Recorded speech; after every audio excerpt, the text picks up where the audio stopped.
जय हिंद प्यारे बच्चों। आज का सब्जेक्ट हमारा बहुत ही मोस्ट इंपॉर्टेंट है। आज का सब्जेक्ट बहुत ही रिलेवेंट है। आज का सब्जेक्ट बहुत ही महत्वपूर्ण है। सब्जेक्ट ये है कि why should fail in NDA. आपको पता है कि एनडीए के एग्जाम में लगभग जो है 5-6 लाख लड़के बैठते हैं और होते हुए सिर्फ 400 का सिलेक्शन होता है। तो आखिर में 400 का ही क्यों सिलेक्शन होता है? भाई पढ़ता तो हर कोई है। देखिए, ऑल ओवर इंडिया लेवल पे एग्जाम होता है लेकिन पढ़ता तो हर कोई है।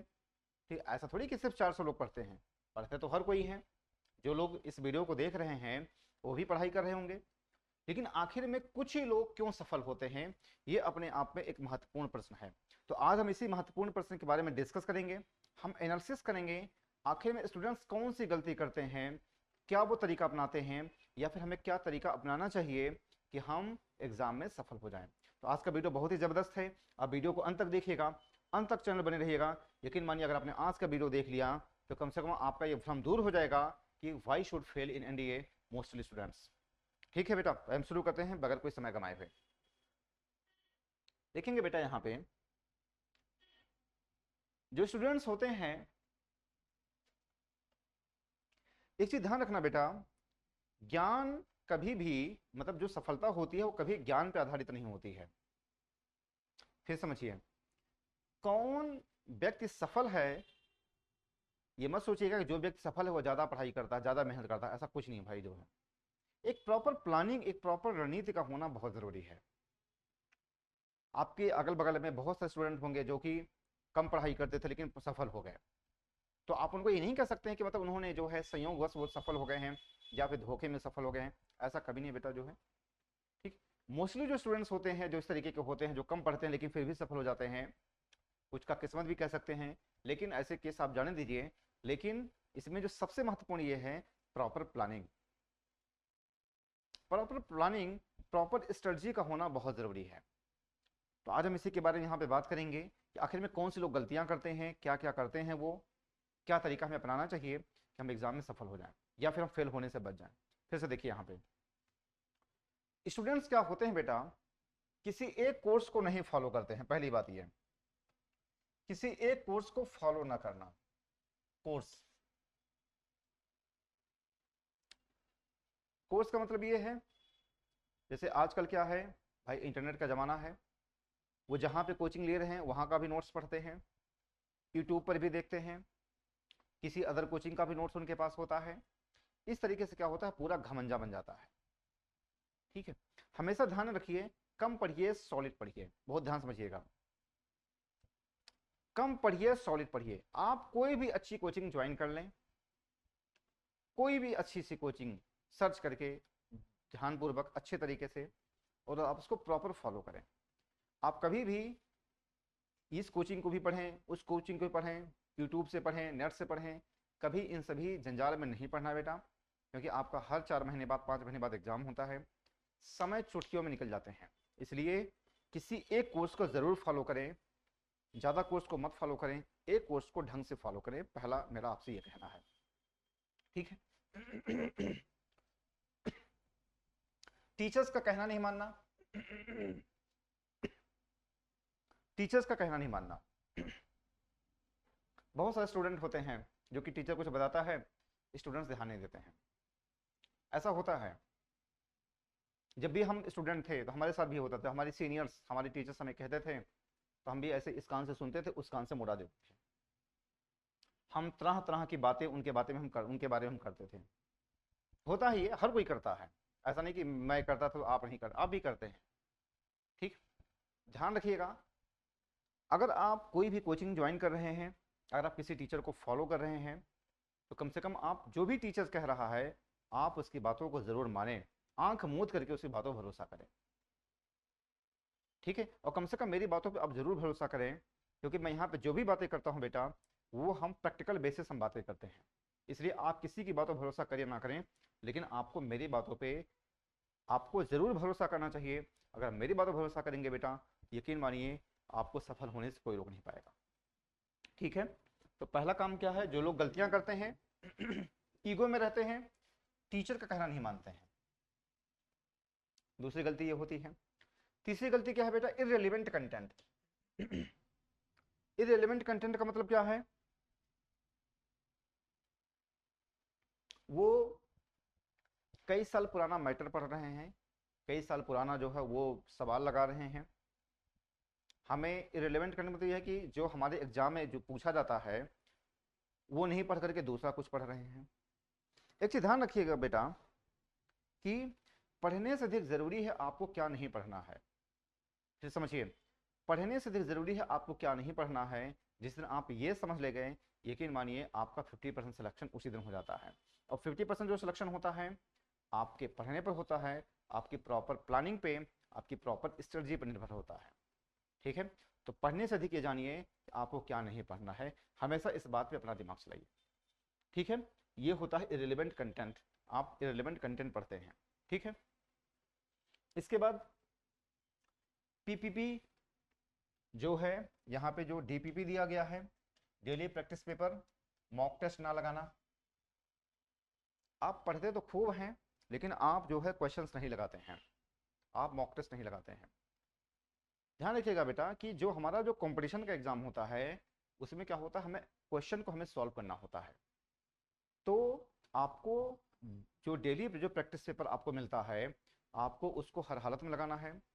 आपको मॉक टेस्ट लगाना है, आपको पीवाईक्यू लगाना है, आपको प्रैक्टिस करने हैं। क्योंकि बहुत सारे क्वेश्चन ऐसे होते हैं कि वो रिपीट करते हैं। जब आप मैक्सिमम क्वेश्चन के कांटेक्ट में आते हैं बेटा, तो उससे क्या होता है कि आप जो है कि बहुत सारे क्वेश्चन होते हैं आपके एग्जाम में रिपीट होते हैं। ठीक है बेटा, आप मेरी बात समझ लीजिए, ध्यान रखना। तो आपको डेली प्रैक्टिस पे डीपीपी आपको लगाना है, मॉक टेस्ट आपको जरूर लगाने हैं, प्रैक्टिस करना है। आपको प्रीवियस ईयर क्वेश्चन बैंक को चाट खा जाना है, पी जाना है, घूंट करके खा जाना है। इस तरीके से आपको करना है। आपको थ्योरी पे कम, क्वेश्चन की प्रैक्टिस पे आपको ज्यादा ध्यान देना है। ठीक है बेटा, यहां तक। ओवर स्मार्ट, अपने आप को समझना। ओवर स्मार्ट का मतलब ये है अपने आप को ज्यादा बुद्धिमान समझना। ठीक है, देखो एक चीज बताइए, ध्यान बताऊं आपको कि बुद्धिमान व्यक्ति और चालाक व्यक्ति में कुछ अंतर होता है। आप हमेशा चालाक बनिए। बुद्धिमान व्यक्ति को हमेशा पता होता है कि उसको किस तरीके से आगे बढ़ना है, उसको किस तरीके से एग्जाम देना है, किस तरीके से एग्जाम को क्वालिफाई करना है, कौन कौन से बुक्स पढ़नी है। बुद्धिमान व्यक्ति को सारी सारी सारी चीजें पता है। लेकिन चालाक कौन होता है कि उसको इम्प्लीमेंट करता है। मान लो बुक्स आपको बताए गए हैं तो आप बुक्स को तुरंत पढ़िए। आपको जो भी चीज़ें यहाँ पे बताई जा रही हैं आप उसको फॉलो करिए। ये होता है चालाक। तो हमेशा ध्यान रखिए, अगर आपको जीवन में आगे बढ़ना है तो बेटा आपको बुद्धिमान नहीं, आपको चालाक बनना है। और जो चालाक व्यक्ति है वही आगे है। इसके बाद प्रैक्टिस मैंने बता दिया है, आप प्रैक्टिस खूब करिए जो है। ठीक है, गैट को फॉलो ना करना, गैट को एनफ टाइम नहीं देना।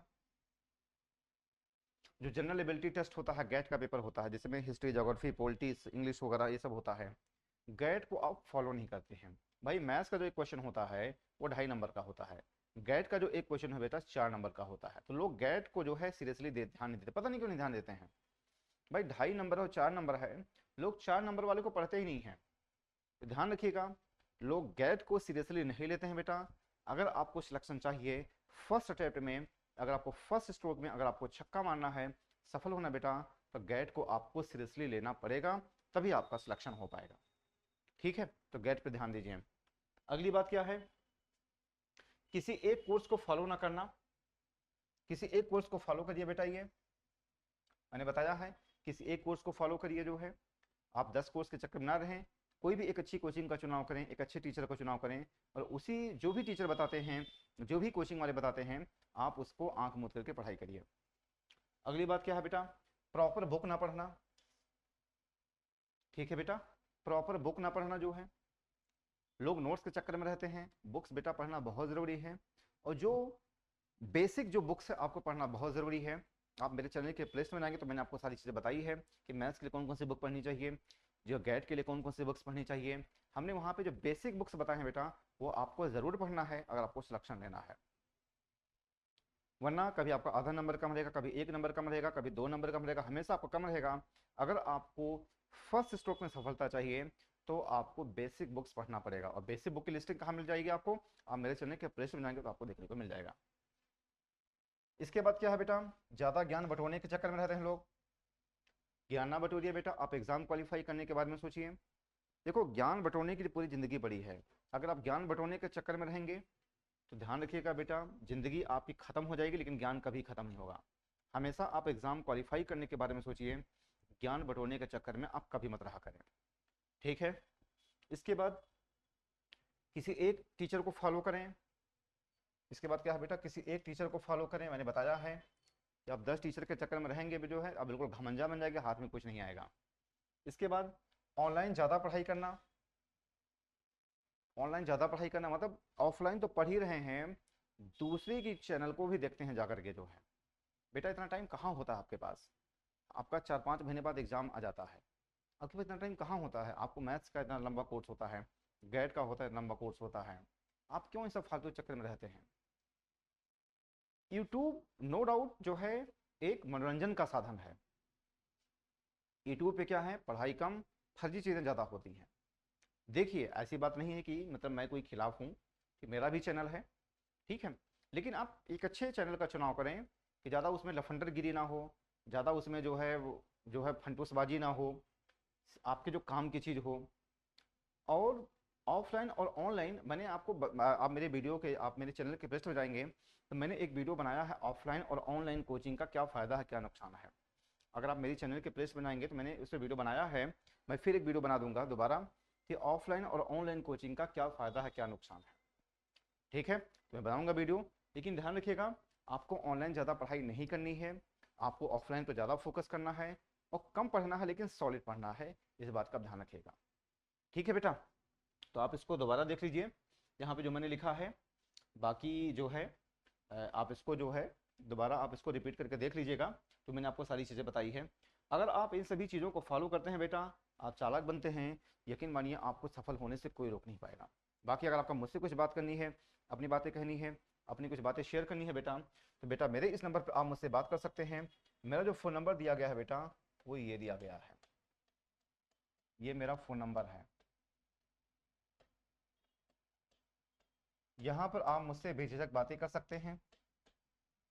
कोई भी दिक्कत होती है, कोई चीज़ पूछना है, जांचना है, कोई चीज़ समझना है, तो आप मुझसे जो है यहाँ पे बात कर सकते हैं। अगर मैं क्लास में रहूँगा तो आपको बाद में जवाब दूंगा, अगर क्लास में नहीं हूँ तो फिर बेटा आपकी बातों को मैं जवाब देने की मैं तुरंत कोशिश करूँगा।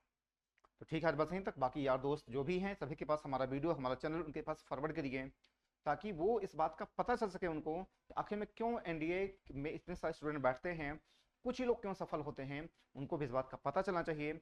वो जो गलतियां करते हैं वो ऐसी गलतियां ना करें, उनको क्या करना चाहिए, उनके पास ऐसे वीडियो ऐसे चैनल को भेज करके आप उनकी सफलता में सहायता प्रदान कर सकते हैं।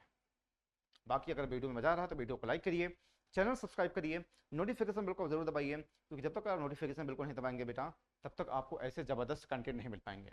बाकी मिलते हैं नेक्स्ट वीडियो में, आज बस यहीं तक। जय हिंद, जय भारत, वंदे मातरम।